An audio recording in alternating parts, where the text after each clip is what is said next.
Sin duda, el abaratamiento de los transportes junto con las crisis de subsistencia, persecuciones religiosas o revoluciones políticas fueron los factores de expulsión que facilitaron la salida de inmigrantes en el siglo XIX. Los factores de atracción tuvieron que ver con la disponibilidad de tierras vírgenes, el crecimiento de la demanda o la ausencia de restricciones a la entrada de los inmigrantes.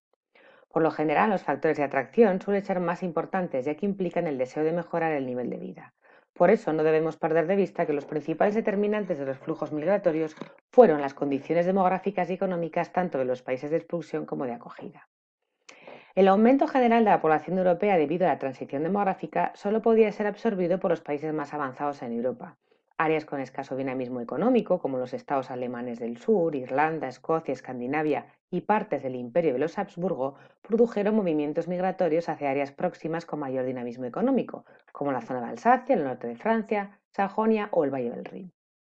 Estas migraciones internas en Europa se entrelazaron con los crecientes y más amplios movimientos en dirección a las áreas templadas y poco pobladas de América.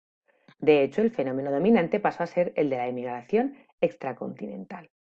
Según las estadísticas migratorias, el movimiento total de población hacia ultramar durante el periodo 1821-1915 puede ahora establecerse en una cifra cercana a los 46 millones de personas.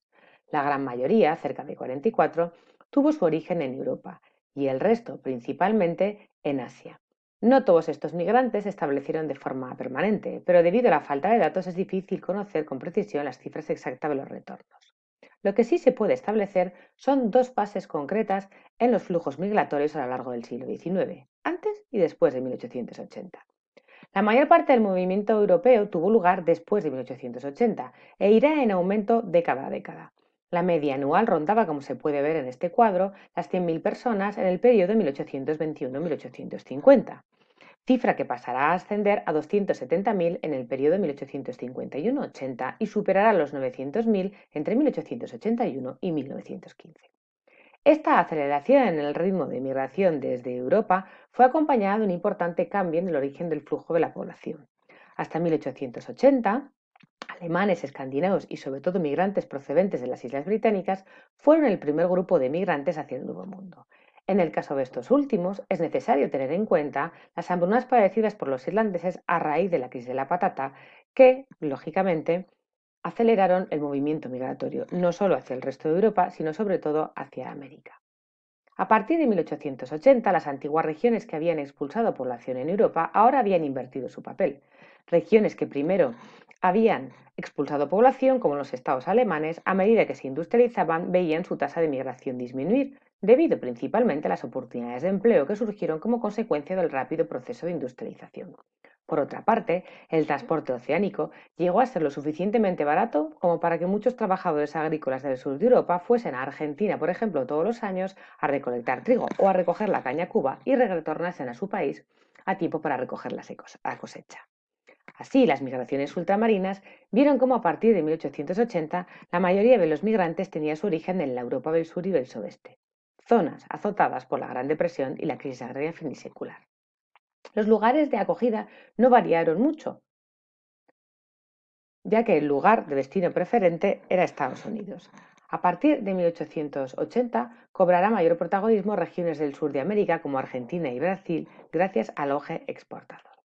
Pero para ver cómo ha evolucionado la inmigración en Estados Unidos, vamos a ver un mapa.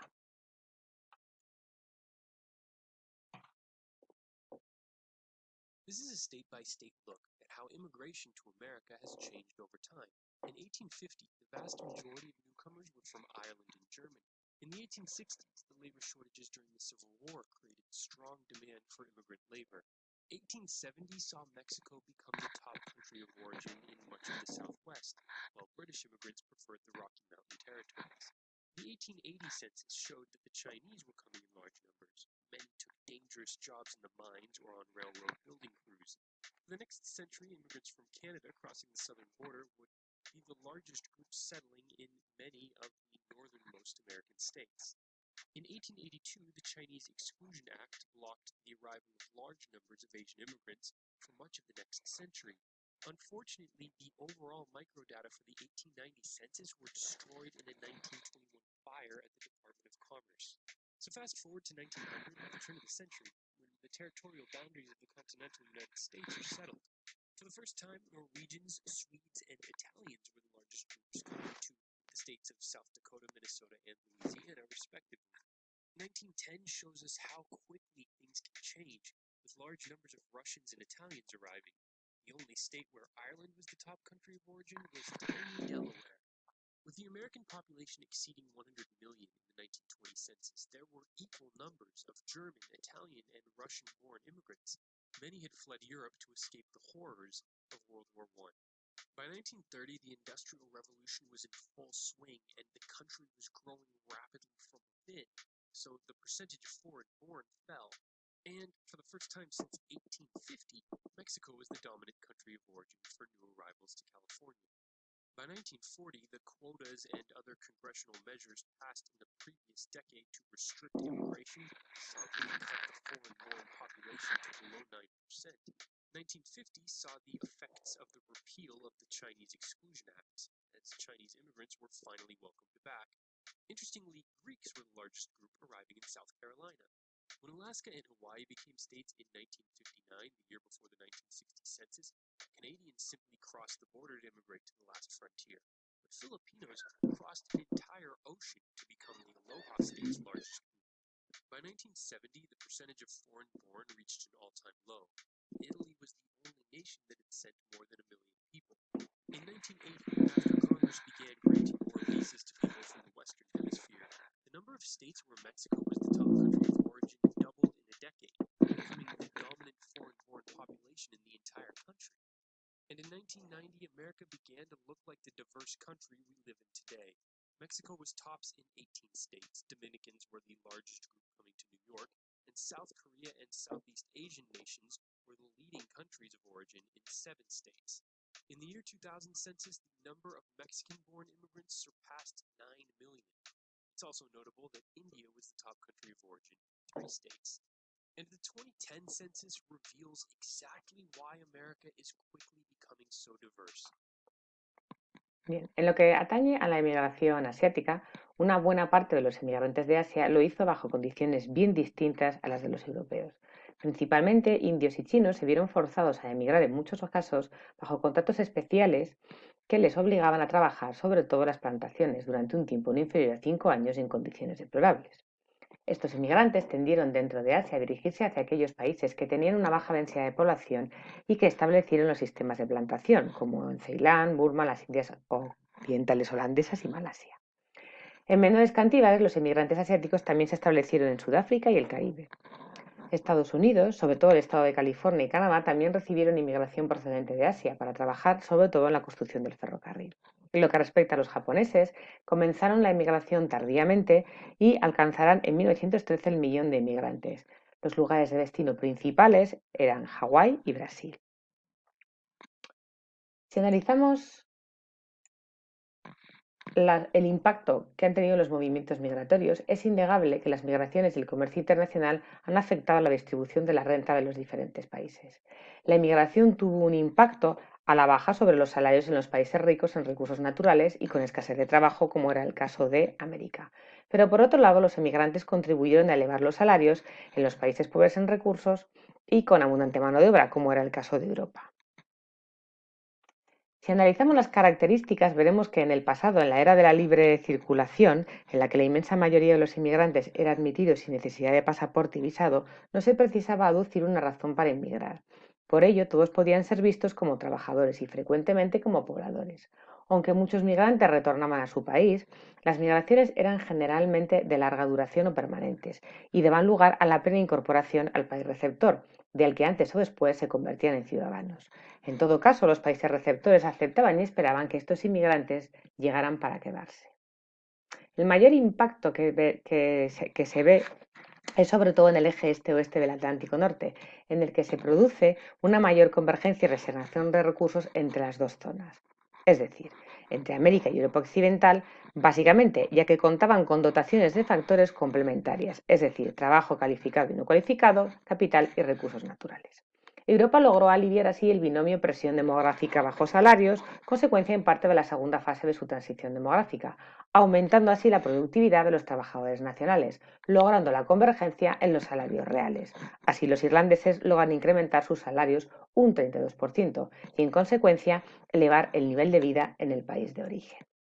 Se emigra donde hay salarios bajos y exceso de mano de obra y se inmigra hacia donde hay salarios altos y poca mano de obra. Una vez producido este trasvase de población, suben los salarios en el origen y bajan en el destino.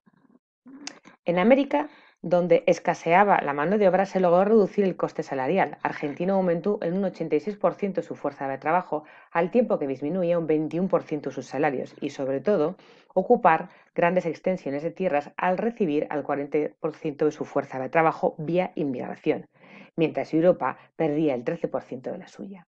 En este sentido, sí hubo una transferencia que favorecía a ambas regiones y que reforzó los flujos de capital y la liberalización del comercio, a medida que los costes de transporte descendían. En conjunto, esta vasta migración tuvo efectos muy beneficiosos para los países de origen, ya que alivió las presiones demográficas, disminuyendo así la presión en los salarios reales.